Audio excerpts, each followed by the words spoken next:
On behalf of the Detroit Black Community Food Security Network, I want to thank everyone. We appreciate the recognition of our hard work. Really, we haven't done anything that we didn't feel like we just had to do. Probably like everyone who received the award here. We were just doing what was necessary in our communities because of the threat of food insecurity. Just to give you a little background, that's information that's not actually on the website about how our organization came into being. Back in about 2003, we started as a group of parents at a school called Ifeoma Institute in Oak Park, Michigan. And it was a group of parents and staff who decided, because there weren't a lot of organic choices out there, and at that time, a large part of our staff population and parents were more health conscious. Not all vegetarians, but definitely health conscious. Decided that we needed to grow some food of our own if we were going to have decent food for our children to eat. So we just started out just tilling each other's gardens at our own homes, and in the meantime, grocery stores in our area started disappearing. The major grocery store chains started disappearing.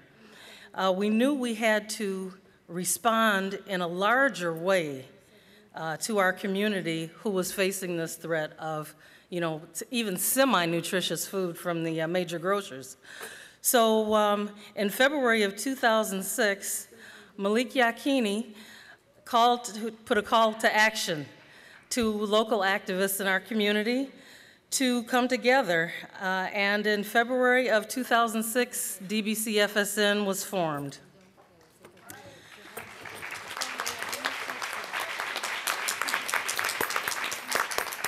Our focus at that time was in three, and since then has been in three major areas: urban agriculture, policy development, and cooperative buying.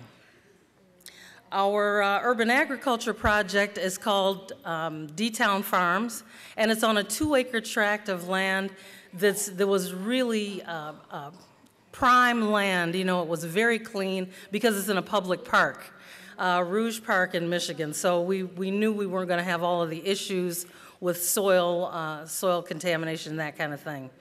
So in 2008, we got the land. We had our second Harvest Festival that year, and since then, under the leadership of our farm manager, Nefera Barber, she's here also today. And with the help of many community volunteers and students, during the summer, we plant over 35 different crops. And we have mushrooms and we have bees. You might have seen a couple pictures of me earlier, little kind of chubby pictures of me earlier in a little bee suit. And we also have mushrooms and a compost operation and vermicompost operation that was put in when we did our ROTC training. We were also an ROTC of Growing Power in Milwaukee, Wisconsin. A few of you may have heard of that. Anyway, and today we've had 4 harvest festivals, and we have 50 members in our organization, and it's growing, and it's catching on like wildfire in Detroit. Our policy development piece is really it's a real jewel in our crown.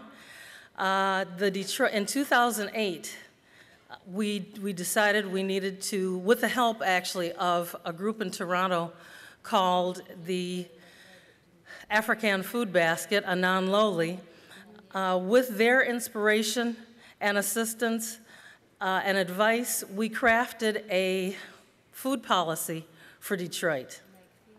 And in October of 2008, it was resolved in the Detroit City Council that we would have a food policy as drafted by the Detroit Black Community Food Security Network. And some of the things, yeah. So our city has that as their official food policy. Some of the things that are outlined in the food policy is hunger and malnutrition, the effects of inadequate diet, citizen education, economic injustice in the food system, urban agriculture, schools, the role that schools and other institutions play, emergency response, and the creation of a food policy council.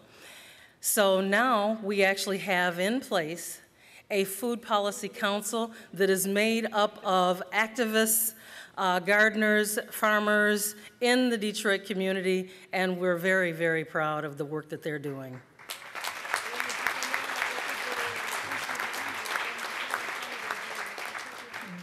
The last part that we've focused on thus far in DBCFSN is cooperative buying. We have a really, at this point, at one point it was just a very basic co-op buying club. Everyone who would join would have a membership, and they could buy food in bulk, staples and organic food products at a very reduced price, in bulk prices. And it came to our attention that model is very insecure in itself. We don't own the distribution system. We don't know really where the food is. We know where the food is coming from because it's some of those major brands, organic brands that we all buy. But it really is an insecure model because the trucking system, we don't own that.